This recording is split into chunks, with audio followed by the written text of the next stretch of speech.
Bem-vindo a Montserrat.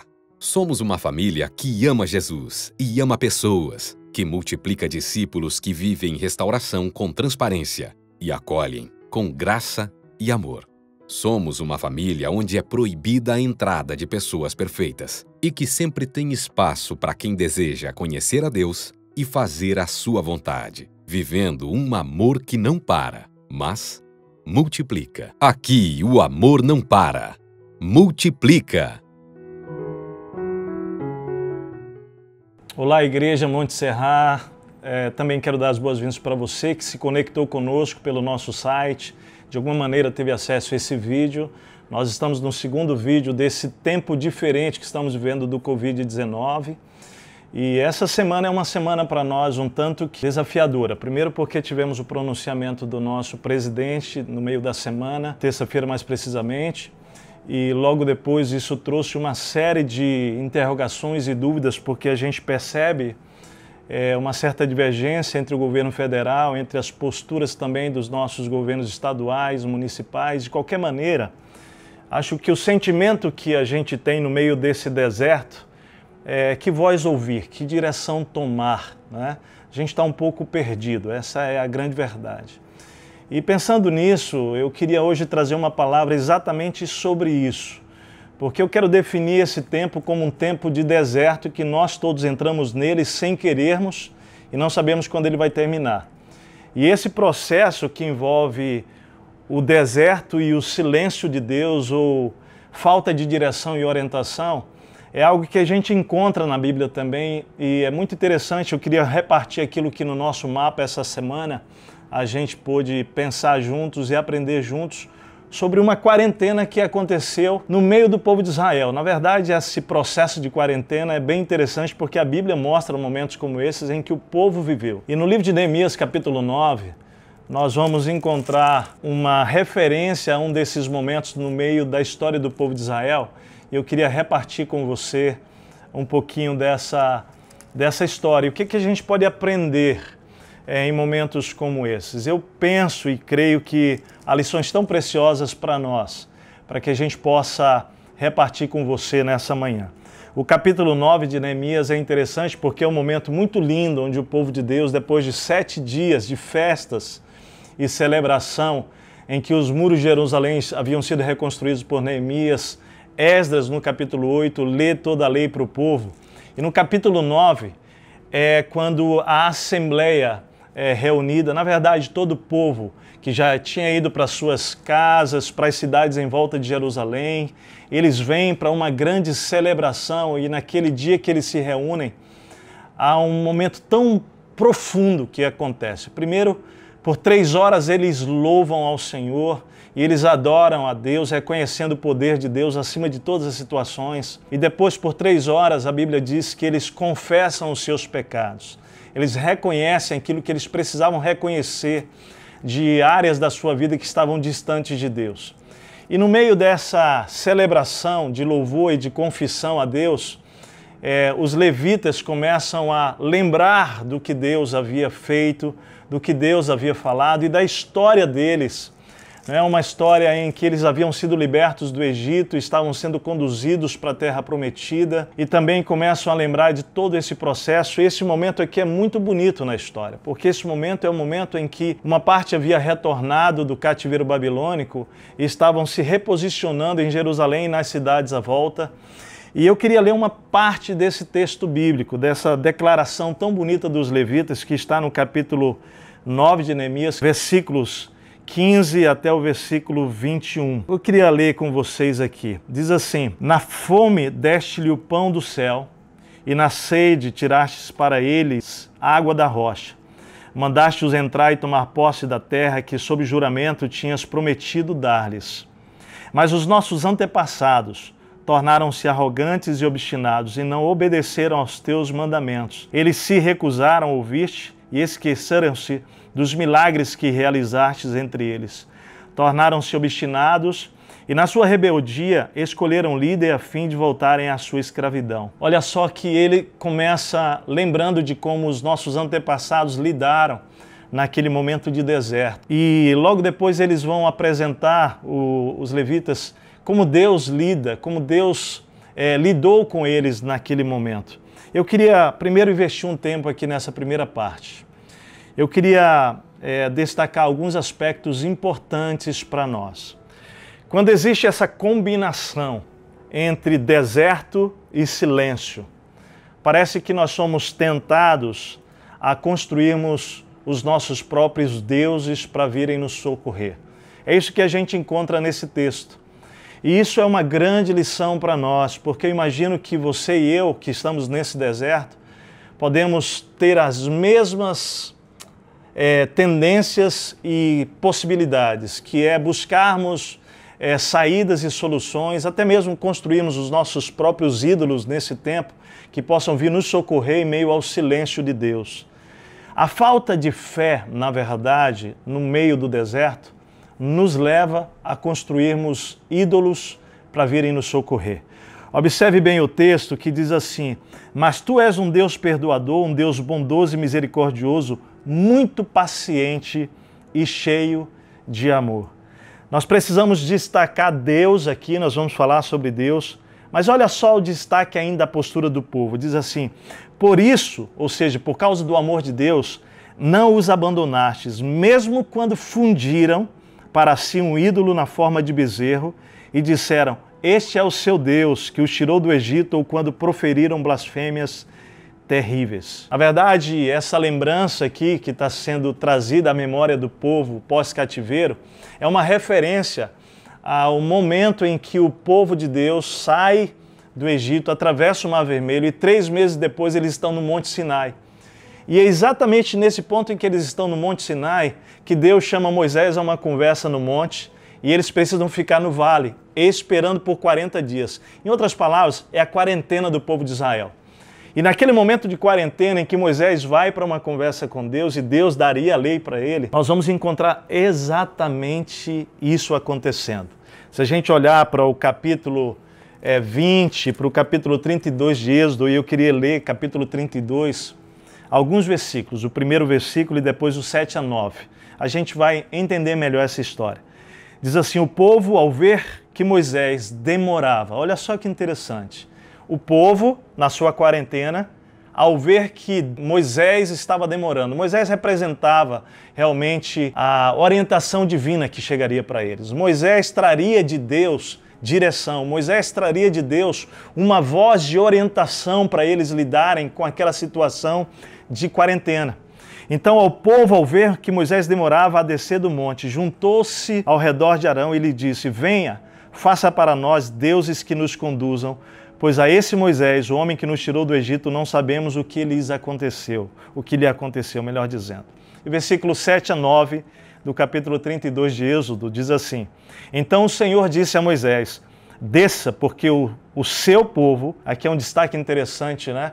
Deus já não fala o meu povo, quer dizer, há um sentimento no coração de Deus de tristeza com o seu próprio povo, que ele já diz assim: olha, o seu povo, né, que você tirou do Egito, Deus que havia tirado, era povo dele, mas naquele momento há uma indignação no coração de Deus em relação à postura do povo em meio à quarentena. E Deus vai falar isso, olha só: ele corrompeu-se, muito depressa se desviaram daquilo que lhes ordenei e fizeram ídolo em forma de bezerro, curvaram-se diante dele, ofereceram-se sacrifícios e disseram: eis aí, ó Israel, os seus deuses que tiraram vocês do Egito. Que afronta ao próprio Deus, né? Disse então o Senhor a Moisés: tenho visto que este povo é um povo obstinado. Queridos, eu queria dizer que essa palavra ao meu coração e da nossa família Martim e Meninas tem sido muito profunda. Por quê? Porque o que nós não queremos ser vistos nesse tempo é um povo no meio da quarentena, no meio do deserto, aguardando a direção de Deus, nos rebelarmos contra Deus, nos obstinarmos de alguma maneira, não é? Por isso que Deus fala claramente no versículo 16 que os nossos antepassados, eles tornaram-se arrogantes, eles tornaram-se obstinados, não obedeceram os mandamentos do Senhor. Deus estava lembrando desse momento do povo de Israel. Deus estava lembrando que naquela quarentena, o povo de Israel assumiu as rédeas de tudo aquilo que eles estavam vivendo e decidiram pedir a Arão para que construísse um ídolo, para que pudesse vir ao encontro deles, materializando de alguma maneira o socorro de Deus para eles, o que era uma grande ilusão. Eu não sei você, mas eu queria dizer para você que qualquer busca que você está tentando encontrar soluções não passa a ser mais do que uma repetição desse padrão dos ídolos que nós vamos construindo como povo de Israel no meio de um momento como esse. Agora, eu chamo a sua atenção para dizer que isso entristece o coração de Deus, porque esse momento é como se fosse o momento mais oportuno para a sua fé ser testada e provada de que você não vai perder a esperança em Deus, de que você não vai desistir de esperar por Ele. E não importa o tempo que vai demorar, querido, nós precisamos continuar colocando a nossa fé em Deus e esperando nele o nosso socorro. A Bíblia diz lá em Hebreus capítulo 11, claramente para nós sobre fé. Fé é a certeza daquilo que nós esperamos e a prova das coisas que nós não podemos ver. Nós ainda não conseguimos enxergar o resultado, o como vai ser, o quando vai ser o fim de todo esse processo.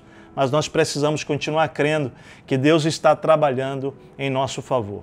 Em meio a essa crise do povo, que eu diria que é quando se junta o silêncio de Deus e o deserto, que talvez muitos de nós estejamos vivendo, eu queria mostrar para você como Deus lida, como Deus age nesse momento, porque o texto diz exatamente assim. É isso que os levitas trazem à memória daquele povo pós-cativeiro.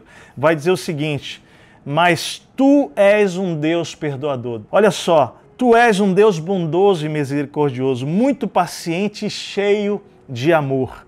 Estamos nos nossos devocionais, a partir dessa semana já pensando sobre amor, ouvindo sobre amor, meditando sobre amor, e esse texto nos chama a atenção a um Deus único, que é grande e poderoso no seu amor.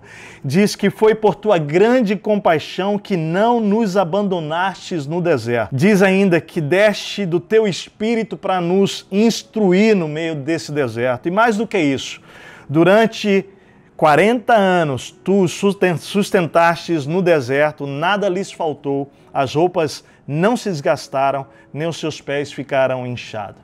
Deixa eu dizer para você qual é o pecado nosso no meio então do deserto e do silêncio. Nós nos tornamos autônomos, independentes, desobedientes, por vezes arrogantes, e por vezes, querido, nós nos esquecemos de tudo que Deus fez nos desertos passados da nossa história. Mas esse texto, quando os levitas trazem a memória do povo, nós precisamos trazer também a sua memória hoje pela manhã, nesse momento que você está ouvindo essa palavra.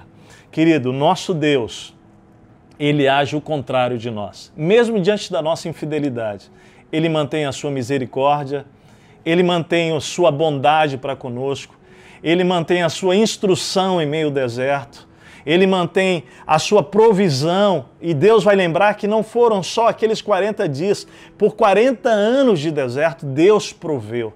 Sabe a minha impressão nesse momento?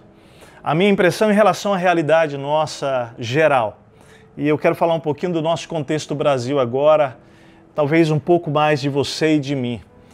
É como se nós estivéssemos caminhando num carro e seguro dentro dele, mas as rodas desse carro, querido, eles já estavam com os parafusos frouxos, folgados. E a gente, pela estrutura que nós tínhamos, que era o trabalho nosso dia a dia, pelo salário chegando, pela nossa estrutura organizada, tudo que estávamos vivendo até entrar todo esse cenário da quarentena, nós tínhamos uma certa sensação de que nós estávamos seguros dentro de um carro e que estávamos seguindo num destino onde nós sabíamos onde iríamos chegar. Mas, queridos, eu realmente penso isso, de que o que esse momento está nos gerando é a oportunidade de perceber que muitos de nós estávamos num carro onde as rodas elas já estavam quase caindo, os parafusos estavam frouxos. E agora o que aconteceu é que esse período fez com que as rodas caíssem definitivamente e nós ficássemos, de certa maneira, absolutamente desprovidos e inseguros do que vai acontecer no futuro. Eu penso que, na verdade, essas rodas precisavam cair mesmo, para que a gente pudesse perceber que as estruturas que estavam à nossa volta, elas eram limitadas, elas eram realmente inseguras e elas não eram aquilo que nos levaria onde nós precisamos chegar. Só Deus, querido, e só Ele com você e comigo, presente na nossa casa, presente na nossa família, presente diariamente na nossa história, é que vai nos ajudar a passar por esse deserto, ainda que Ele esteja em silêncio, seguro de que na hora certa Ele chegará e Ele dirá fim a todas essas coisas. Nos tomará pela sua mão poderosa e nos conduzirá a tudo aquilo que Ele planejou para você, para mim, para a nossa família. Eu creio nisso, querido. Eu quero terminar dizendo para você que o silêncio de Deus, ele pode parecer nesse momento descaso, ele pode parecer esquecimento de Deus, mas não é. Nós não sabemos quanto tempo vai durar, mas eu quero dizer para você que o nosso Deus está passando conosco e a promessa do capítulo 43 de Isaías porque quando passares pelas águas eu serei contigo, quando pelos rios não te submergirás, quando pelo fogo não te queimarás e nem uma chama sequer arderá em ti, porque eu, o Senhor teu Deus, eu sou aquele que andarei com você em tudo isso. Então, amados, estamos em águas profundas, estamos em seca, estamos em estiagem, na verdade é uma grande tempestade, um grande deserto. Você pode usar o que for de metáfora para isso, mas o que nós precisamos guardar nesse momento é que seja no meio de águas profundas ou no deserto, o nosso Senhor vai andar conosco, Ele está conosco e você não está sozinho. Que Deus abençoe você, que nesse tempo de deserto e silêncio você não construa nenhum ídolo para salvar você, mas que você possa ser conduzido pelo Senhor. Nosso desafio nesse momento é colocarmos em prática aquilo que temos aprendido sobre esperar, porque temos que esperar a intervenção divina, não é? Então, amado, você aprendeu, temos repartido isso, que esperar é uma palavra hebraica que indica a ação de um tecelão de cordas. E essa ação é muito interessante, porque o tecelão de cordas, ele pega o fio forte, né? Toda corda tem um fio forte, e ele pega os fios fracos e vai passando, não é? No fio forte, enrolando no fio forte. E é muito profunda essa ação. Quando as pessoas iam falar com o tecelão, chegavam nas suas casas, a resposta era, olha, ele está lá no fundo, lá atrás em casa, ele está esperando. E o ato de esperar era isso, enrolar os fios fracos no fio forte. Então, amado, nós estamos mais do que nunca nesse momento de podermos colocar nossas vidas, porque nós somos os fios fracos, enrolando no fio forte que é Deus. Então, você e eu, em meio ao deserto e ao silêncio, somos chamados a esperar em Deus, esperar em Deus. Eu quero te convidar então a orarmos nesse momento e colocarmos a nossa fé e a nossa esperança naquele que é o nosso fio forte. Vamos orar então? Querido Deus, nenhum de nós, Senhor, tem podido estar tão próximo e tocando, abraçando as pessoas que amamos, as pessoas que queremos tão bem, até mesmo os desconhecidos que estão agora passando por desafios e que gostaríamos muito de estar ao lado e de alguma forma poder encorajá-los, apoiá-los com um abraço, com um toque. Mas, Senhor, por meio da oração nós podemos tocar essas vidas. E agora nós queremos orar por cada pessoa que está tendo acesso a esse vídeo. Ó Deus, recebendo essa palavra da Tua parte, nós queremos orar por cada uma dessas pessoas que está passando por esse momento, que todos estamos juntos, onde parece que há um grande silêncio, uma grande dúvida, falta de direção e orientação, e estamos no meio do deserto. Mas Deus, nós queremos orar por essas pessoas, porque nós pedimos, Senhor, que Tu nos sustentes nesse tempo. Deus, nós queremos pedir que nós possamos confiar na Tua fidelidade, na Tua bondade, no Teu poder, na Tua provisão. Nós queremos nos enrolar no Senhor, que é o nosso fio forte, e esperar com paciência no Senhor. Pai, nesse tempo eu peço, Senhor, que os ídolos sejam destruídos, que nós não nos percamos no meio da nossa incredulidade nesse tempo, mas que possamos continuar esperando em Ti, Senhor, porque nós já vivemos outros desertos, nós já passamos por outros desertos e o Senhor já agiu e cuidou de nós. Aqueles que talvez não tenham experimentado o Senhor até aqui, nós pedimos que esse tempo Seja um tempo para que eles possam conhecer o Teu poder e possam ter esperança agora num Deus que é real, num Deus que é pessoal. E que, ó Deus, se nós chamarmos por Ti de todo o nosso coração, nós poderemos Te achar, Te encontrar. Então, Pai, agora eu oro por essas pessoas e peço a Tua bênção sobre eles. Traz a fé, Senhor, a esperança de crer que algo que ainda não podemos enxergar, o Senhor está construindo, mas isso chegará e nós poderemos colher, Pai, fruto da fé que colocaremos no Senhor. Pai, nós queremos declarar que o Senhor é a nossa esperança, que do Senhor virá o nosso socorro. Pai, nós cremos em Ti. Obrigado porque Tu não és um Deus distante, Tu és um Deus pessoal. E é por isso, Senhor, que nós oramos por essas pessoas, pedindo que a Tua mão venha sobre eles, venha sobre cada um de nós, porque em Ti nós colocamos a nossa esperança. Nós oramos assim, no nome de Jesus. Amém, Senhor. Amém. Deus abençoe você. Convido você também para que possa, no próximo domingo, estar conosco às 10 horas da manhã. Nós teremos um outro vídeo para que possamos compartilhar uma palavra muito profunda que nós queremos trazer a você, que vai tocar as suas emoções. Porque nesse tempo em que estamos vivendo, há muita gente se perdendo emocionalmente. E temos uma palavra para fortalecer você. Também te convido a entrar no nosso site e acessar o nosso plano de 40 dias do nosso programa lá, muito especial, nossa campanha Café. E você poder fazer um devocional por dia que vai trazer ânimo e força para você e para a sua família. Faça isso com a sua família. Lá tem material de apoio para você que tem filhos de 0 a 17 anos, muito especial. E também queremos convidar você, sobretudo, a todos os dias, buscar o Senhor no seu coração com a palavra de Deus e Ele há de animar você a cada minuto. Que Deus abençoe você, um grande abraço, em breve estaremos juntos. Vamos lá, convido você a compartilhar amor, fé e esperança a todos. Deus abençoe.